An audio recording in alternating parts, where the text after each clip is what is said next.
नमस्कार, स्वीकार कीजिए एक और वीडियो में आपका स्वागत है। आज हम बात करेंगे राहुल गांधी के उस बयान का क्या मतलब है जब उन्होंने दिल्ली अपनी यात्रा लेकर पहुंचे थे और उन्होंने कटाक्ष भी किया मोदी सरकार पर, बहुत सारे निशाने साधे, मीडिया पर भी कटाक्ष किया और उन्होंने कुछ अपनी नाराज़गी भी जाहिर की। हालांकि इस बात को लेकर सबसे ज़्यादा जोर दिया कि मोदी सरकार उनकी यात्रा को रोकने के लिए पूरी कोशिश कर रही है।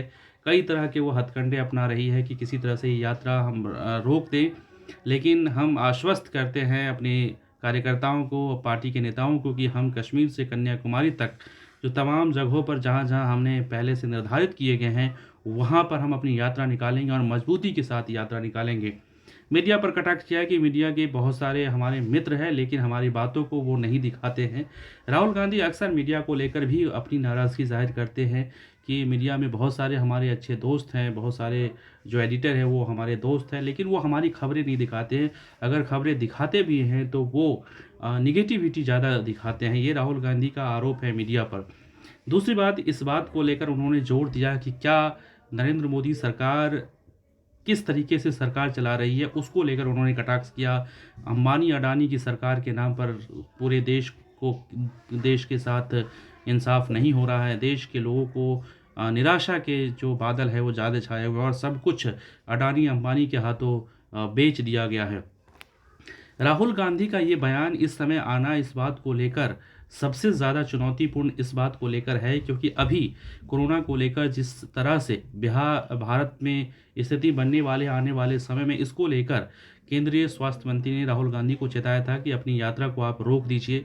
लेकिन राहुल गांधी ने उसको एक पॉलिटिकली बयानबाजी के तौर पर देखा और उन्होंने साफ तौर पर कहा कि ये ठीक है, कोरोना को लेकर हम बिल्कुल सचेत हैं। अगर सरकार की तरफ से कोई गाइडलाइंस आएगा, कांग्रेस पार्टी के तमाम प्रवक्ता भी इसी बात को लेकर जोर देते हैं कि अगर सरकार की तरफ से कोई गाइडलाइंस अगर मिलता है तो उसको ज़रूर फॉलो करेंगे। लेकिन ये बात कहना कि कोरोना है और इसको लेकर ये यात्रा रोक दी जाए, ये बिल्कुल कहीं न कहीं उसको इस बात का डर है कि क्योंकि ये यात्रा सफल होती नज़र आ रही है और मोदी सरकार घिरते हुए नज़र आ रही है।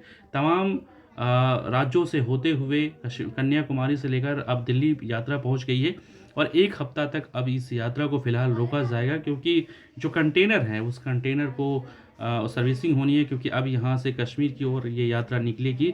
तो हालांकि इस बात को लेकर ये आरोप भी, या फिर यूँ कहें तो व्हाट्सएप पे एक मैसेज चलाया गया था कि राहुल गांधी अब विदेश दौरा पर जाएंगे।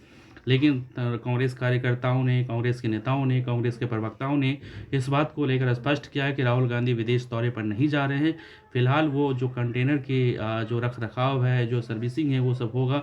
तो फ़िलहाल वो 1 सप्ताह तक फ़िलहाल वो दिल्ली में रहेंगे और फ़िलहाल ऐसा कोई बयान, ऐसा कुछ है नहीं जो वो देश से बाहर जाने वाले हैं।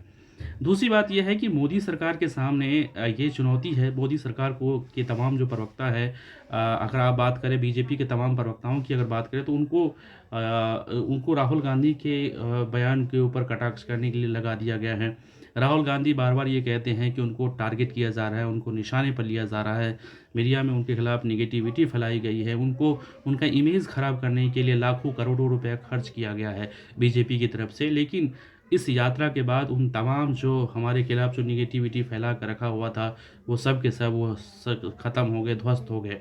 तो बीजेपी का कोई प्रोपेगेंडा अब नहीं चलने वाला है। राहुल गांधी का ये कहना है कि बीजेपी चाहे तो जितनी भी कोशिश कर ले, लेकिन राहुल गांधी रुकने वाले नहीं हैं। राहुल गांधी अपनी यात्रा पूरी करेंगे और कश्मीर से लेकर कन्याकुमारी तक तमाम राज्यों से होकर जो यात्रा निकलने वाली है, उस यात्रा को हम आगे करेंगे। इस बीच अगर केंद्र सरकार की बात करें तो केंद्र सरकार ने कोरोना को लेकर एक गाइडलाइंस जारी किया है और सभी राज्यों को खत लिखकर, जो केंद्रीय स्वास्थ्य मंत्री सभी राज्यों को खत लिखा है कि आने वाले दिनों में ऑक्सीजन की कमी ना हो, वेंटिलेटर को दुरुस्त करके रखने की, क्योंकि पिछले साल जो कोरोना आया था तो ऐसी स्थिति बन गई थी कि लोगों को ऑक्सीजन की कमी देखने को मिली थी, इससे काफ़ी लोगों की जान गई थी। तो केंद्र सरकार ने पहले ही राज्यों को खत लिख करके ये निर्देश दिए हैं कि आने वाले समय में अगर कोई ऐसी संभावना बनती है तो ये सबसे पहले ऑक्सीजन सिलेंडर की व्यवस्था पहले करके रखें, वेंटिलेटर को दुरुस्त करके रखें। ये वीडियो ज़्यादा से ज़्यादा लोगों तक आप शेयर कीजिए। तमाम छोटी बड़ी खबरों को हम आप तक पहुँचाएँगे। शुक्रिया।